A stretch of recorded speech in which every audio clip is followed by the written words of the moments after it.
Last summer, I had one goal: to get buff and bench press 450 pounds. But clearly, that didn't happen. So, I made another goal: to finish my lovely AP European History summer project. I guess it wasn't so much a goal as it was an assignment, but nonetheless, I was determined to complete it. So, one day, I decided to hunker down, put some back-breaking effort into it, and finish. But I had one little problem. I couldn't do it. So, I did what I've always done when pushed to my limit. I gave up and cried. And then, I cried some more. Before finally, I picked myself up, brushed myself off, and cried some more. You see, I was driven to do this project, and driven to do it on my own. No matter what, I was determined not to ask for any help, a desire that stemmed from my own internal individualism. And this mentality of wanting to go it alone isn't unique to me. Because unfortunately today, in a nation that champions the notions of autonomy and independence, this individualistic outlook on life transcends academic ventures. And that's my concern. We are afflicted by what New York Times journalist Ross Suthat classifies as a hyper-individualism. We no longer embrace the value of community and collaboration, but instead glorify self-reliance and separation, failing to maintain what Harvard professor Dr. Mike Muscolo dubs as the balance between our individual freedom and having concern for those around us. So today, let's discuss how this hyper-individualistic perspective impacts us on personal and societal levels. Then, examine the harms, before finally wiping away our tears to discover some solutions on how we can incorporate community back into our lives. Now, one thing I actually learned while slaving away on my AP Euro paper was that individualism, as a unique perspective, first emerged during the Renaissance era, a period characterized by art, orgies, and the motto, "I can do it." And it's this exact slogan, which remains pervasive in our personal lives today, that leads me to my first concern. These days, we believe that we can do it. And according to clinical professor Manfred de Vries, we have actually begun to replace the word "we" with "I" in conversation, which has led us to distance and isolate ourselves from friends, family members, and colleagues. We have begun to operate under the misconception that we have to go through everything alone.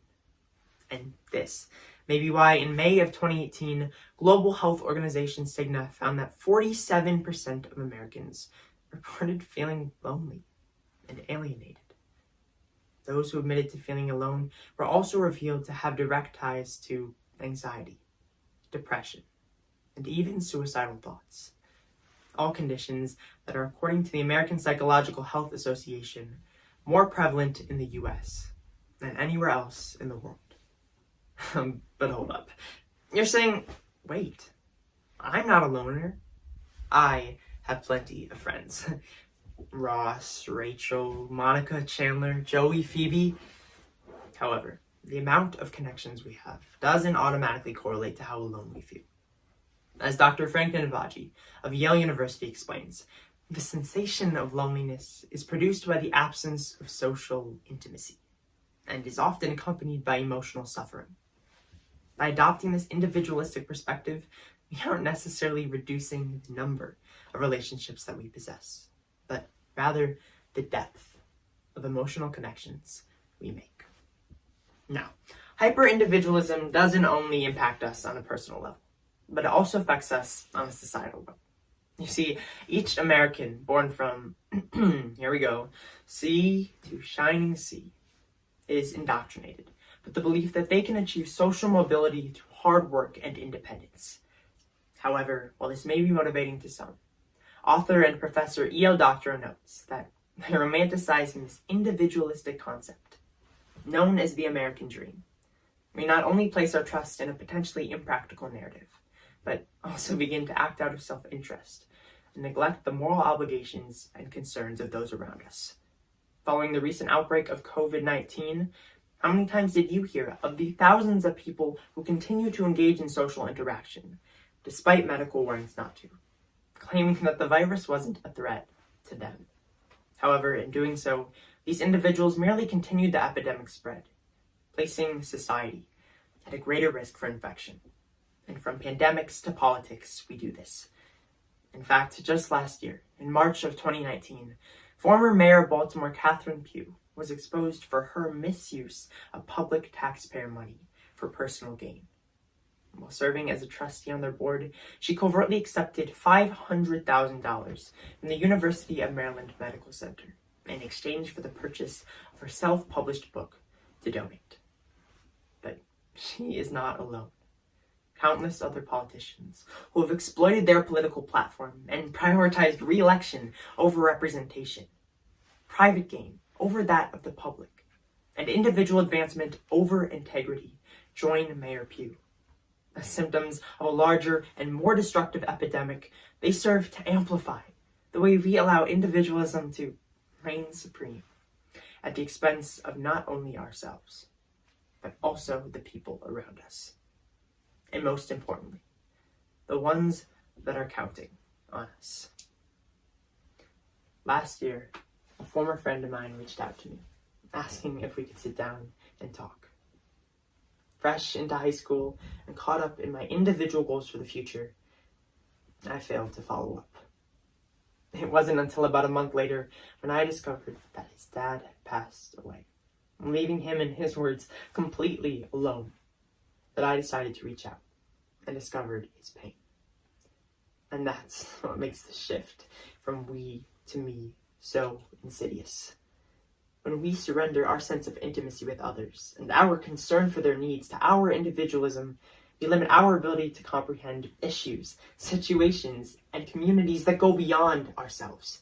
I can say I'm not racist or sexist or homophobic, but regardless of whether you or I harbor internalized prejudice, by allowing our world perspective to be filtered through a lens that is focused on who we are as individuals, we inherently evade the fact that institutional systems of injustice exist to oppress others. We lose context, and in the process, isolate ourselves, ignore the needs of those around us, and impair the bonds that strengthen society. So, how can we begin to withdraw from ourselves and move back towards those around us? As my AP Euro teacher puts it, history is characterized by patterns of progress, a system that she likes to call her double P philosophy. And in her spirit, I'd like to offer my own version of her double P principle that can help us diminish our own individualistic tendencies. First, acknowledge our perspective. Recognize that our identities as individuals and as a community are not mutually exclusive, while keeping in mind that what we do and say affects others. Furthermore, as Jeremy Gilbert, in his book Common Ground, explains, social relations make us who we are, and our distinctiveness is the sum of those relations and that which they enable us to do. Like the recent surge in metal straws and bamboo forks that developed with the growing climate movement, we often assume the individual response to situations, overlooking the structural and communal change that is just as, if not more, necessary.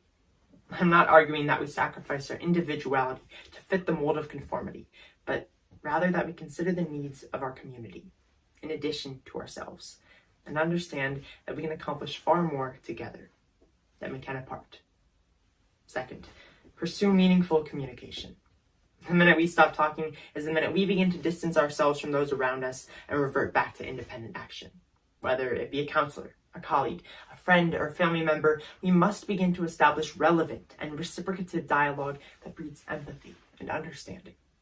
Ask questions, call for help, or just sit down and talk. Because only by getting close can we begin to eliminate the barriers that restrict us and find progress in community. 200 years ago, European individualist Alexis de Tocqueville said that liberty cannot be established without morality. And he was right. In a nation and a world whose beauty exists within the communities it holds, we owe it to each other to understand that with individual freedom comes the responsibility to consider community.